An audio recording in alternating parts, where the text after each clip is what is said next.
अस्सलाम वालेकुम क्लास 6। उम्मीद है आप सब खैरियत से होंगे। अल्लाह ताला आपको अपने हिफ्ज़ मान में रखे। तो क्लास 6 हम पढ़ रहे हैं हम्द बारी ताला। हमने सबक नंबर जो 1 है हमारा वो हम्द बारी ताला है। इसकी हमने पढ़ाई की, मुश्किल अल्फाज को हमने तलफ़ुज़ के साथ जो है वो पढ़ना सीखा। जो बंद है इसकी हमने तशरीह देखी और आपको समझाया गया कि इसमें जो है वो क्या क्या बयान किया गया है। तो क्लास, जैसा कि आपको पता है कि हम्द ऐसी नज़म को कहते हैं जिसमें अल्लाह ताला की तारीफ़ बयान की जाती है। हमने वेरी फर्स्ट लेक्चर में हमने क्या देखा था कि सिन्फ़ अदब जो है वो 2 तरह के होते हैं, यानी कि एक शायरी और एक नसर। शायरी में आपको मैंने बताया था कि नज़म और गज़ल आ जाती है, और सबसे पहला जो हमारा सबक है यानी कि जो हमारी नज़म है वो हम्द बारी ताला है। तो आज हम जो है सिन्फ़ अदब को हम देखेंगे, यानी कि सिन्फ़ किसे कहते हैं वो हम आज देखेंगे। सफ़ा नंबर खोलिएगा 7 यानी कि 7। तमाम बच्चे अपना पेज नंबर 7 ओपन करें।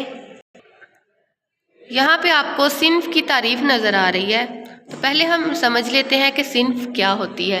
तो सिन्फ़ अदब की 2 जो है वो किस्में होती हैं, यानी कि जो हम लिखते हैं तहरीरें, ठीक है, जो भी लिखा हुआ हमें नज़र आता है किताबों में, उसकी 2 किस्में होती हैं। पहली उसमें आ जाता है शायरी और एक उसमें आ जाता है नसर।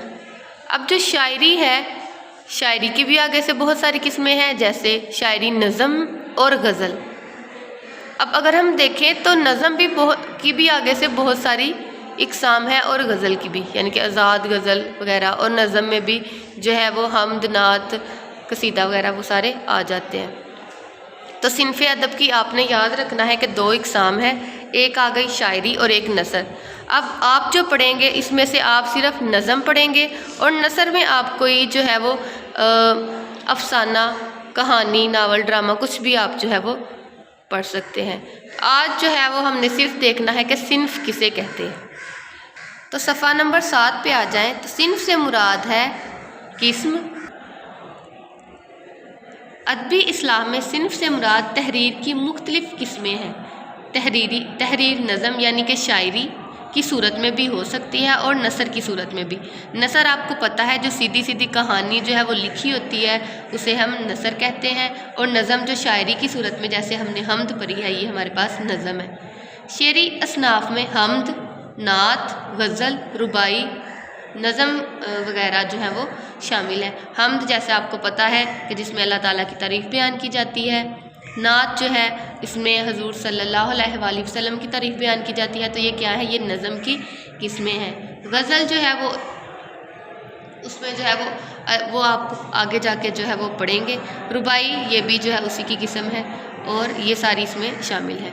नसरी असनाफ में अफसाना, कहानी, मजमून, ड्रामा, नावल, मजमून वगैरह शामिल हैं। यानी कि ये सारे हम हिस्सा नसर में पढ़ते हैं, जिसमें आप कहानी की सूरत में या मजमून की सूरत में जो है वो ड्रामे की सूरत में आप मुख्तलिफ़ चीज़ों को जो है खुद समझ सकते हैं। लेकिन जो शायरी है उसमें सीधी सीधी बात नहीं की जाती, बल्कि तरन्नुम में जो है वो बात की जाती है। अब आपने क्या करना है, इसको याद करना है सिन्फ़ की तारीफ़ को, कि 2 जो है याद रखने वाली सिर्फ यहाँ पे 2 चीज़ें हैं कि सिन्फ़ की 2 किस्में हैं, एक शायरी और एक नसर।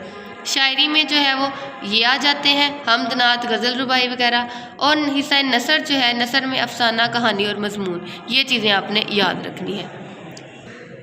बाकी जो नज़म है इसके बारे में क्लास में हमने जो है वो डिटेल से पढ़ा था कि इसमें क्या फ़र्क होता है नज़म और नसर में। अब आपने सफ़ा नंबर 7 पे इसकी जो तारीफ़ दी गई ये आपने याद रखनी है। आगे आ जाएं, ये सारी चीज़ें हम कर चुके हैं। आगे आ जाएं मरकज़ी ख़्याल पे। सफ़ा नंबर 7 ही है आपके पास।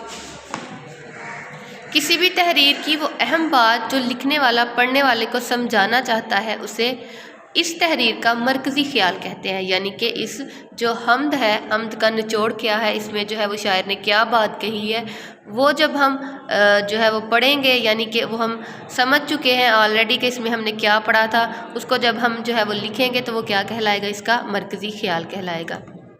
مرکزی خیال جو ہے وہ ہمیشہ مختصر الفاظ میں لکھا جاتا ہے۔ تو اب ہم جو ہے وہ اس کا مرکزی خیال دیکھیں گے۔ اچھا، تو کلاس اپنی کاپیز جو ہیں وہ آپ اوپن کریں اور ساتھ ساتھ آپ جو ہے وہ اپنی کاپی پہ اس کو نوٹ کریں۔ نظم کا مرکزی خیال دیکھیں۔ انسان کو ہر وقت اللہ تعالیٰ پر ایمان اور بھروسہ رکھنا چاہیے، کیونکہ اللہ تعالیٰ ہر وقت اپنے بندوں کے ساتھ ہے اور ان کی حفاظت کرتا ہے۔ نظم جو ہے ہم نے پڑھی ہے حمد باری تعالیٰ، اس میں ہم نے جو ہے وہ یہی کانسیپٹ لیا ہے، یعنی کہ سارے جو نظم کا نچوڑ ہے وہ یہی ہے کہ اللہ تعالیٰ جو ہے وہ ہمیشہ انسان کے ساتھ رہتا ہے، ہر حال میں۔ انسان جو ہے وہ کسی بھی حال میں ہے، اسے کوئی بھی خوف اور ڈر نہیں ہوتا، کیونکہ اسے اللہ تعالیٰ پر بھروسہ ہے کہ اللہ ہمیشہ جو ہے وہ اس کے ساتھ ہے۔ تو کلاس آپ نے اپنی کاپی کے اوپر جو ہے وہ مرکزی خیال ہیڈنگ دینی ہے اور اسی طرح سے آپ نے اس کو نوٹ کر لینا ہے اور اس کو یاد کرنا ہے۔ آگے جو ہے ہمارے پاس سوال نمبر جو 2 ہے وہ ہے کہ نظم کے کوئی سے 2 بند کی تشریح لکھیں۔ تو کلاس میں نے آپ کو پہلے اور دوسرے بند کی جو تشریح ہے وہ کاپی کے اوپر لکھوائی ہے۔ آپ نے ایسا کرنا ہے کہ اس کو اچھی طرح سے یاد کر لینا ہے۔ ایک دفعہ آپ نے یاد کرنا ہے، پھر آپ اس کو زبانی جو ہے وہ اپنی کاپی پہ لکھیں گے۔ یہ آپ نے جو ہے وہ یاد کر لینی ہے۔ اچھا جی، آگے آ جائیں۔ صفحہ نمبر ہے ہمارے پاس 8۔ تو صفحہ نمبر 8 پہ آپ کو مصرے دیے گئے ہیں، یہ مکمل کرنے ہیں، یعنی کہ جو ہم نے نظم میں پڑھے ہیں یہ مصرے آپ نے دیکھا کہ جو ہے یہ 5 لائنوں پر جو مشتمل ہوتا ہے، جو 5 مصروں پر مشتمل ہوتا ہے اسے ہم بند کہتے ہیں، اور جو ایک ہے یعنی کہ ایک جو لائن ہے اس کو ہم مصرع کہتے ہیں۔ اب آپ نے یہ مصرے جو ہیں وہ مکمل کرنے ہیں پیچھے نظم سے دیکھ کر۔ رات ہو، دن ہو، ڈیش ہو کہ سحر۔ تو یہاں پہ کیا آئے گا؟ یہاں پہ آ جائے گا رات ہو، دن ہو، شام ہو کہ سحر۔ تو یہاں پہ آپ لکھیں گے شام۔ شب کو گرتے ہیں جیسے انگارے، یہاں پہ آپ انگارے لکھیں گے۔ نہ ہو وہاں میرے، نہ ڈیش ہو وہاں میرے اوسان، یعنی خطا، یہاں پہ لکھیں گے۔ اور ڈیش میں گزر میرا بیابان، کیونکہ میرا خدا ہے میرے ساتھ۔ تو کلاس اب دوبارہ آپ دیکھیں اس کو اور دھیان سے جو ہے وہ اپنی کتاب کا صفحہ نمبر 8 ہے، اس کے اوپر آپ اس کو لکھیں۔ رات ہو، دن ہو، تو شام ہو کے سحر، انگارے، اور یہاں پہ خطا، بیابان اور خدا۔ اس کو جلدی سے اپنی کتابوں کے اوپر جو ہے وہ سولو کر لیں۔ آگے ہمارے پاس آ جاتے ہیں MCQs۔ شاعر کے ساتھ ہمیشہ کون ہوتا ہے؟ تو ہم نے دیکھا کہ آخری ہر بند کے جو ہے وہ آخری مصرے میں کیا کہہ رہا ہے؟ کیونکہ میرا خدا ہے میرے ساتھ۔ تو یہاں پہ آپ جو ہے وہ ٹک کریں گے کہ اس کا خدا۔ ٹوٹ کر گرتے تاروں کو دیکھ کر لوگ کیا کرتے ہیں؟ تو ہم نے پڑھا کہ وہم کرتے ہیں لوگ بیچارے۔ تو یہاں پہ آپ کیا لگائیں گے؟ وہم کرتے ہیں لوگ بیچارے۔ تو یہاں پہ آپ وہم جو ہے اس کو ٹک کریں گے۔ حمد کے شاعر کا کیا نام ہے؟ مولوی اسماعیل مریٹھی۔ تو یہ آپ ٹک کریں گے۔ بیابان کسے کہتے ہیں؟ تو بیابان جو ہے وہ جنگل کو کہتے ہیں، اس پہ آپ ٹک کریں گے۔ شاعر کی بہادری کی وجہ کیا ہے؟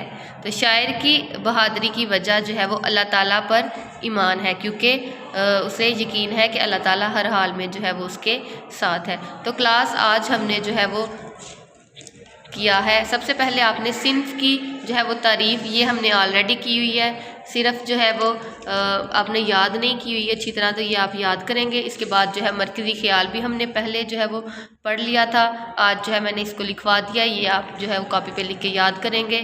مصرے جو ہیں یہ کریں گے اور ساتھ جو ہے آپ MCQs کریں گے۔ تو آپ نے گھر سے جو ہے وہ ابھی آپ نے مرکزی خیال لکھ کے یاد کرنا ہے اور صنف کی جو ہے وہ آپ نے تعریف یاد کرنی ہے، یہی آپ کی جو ہے وہ ڈائری ہے۔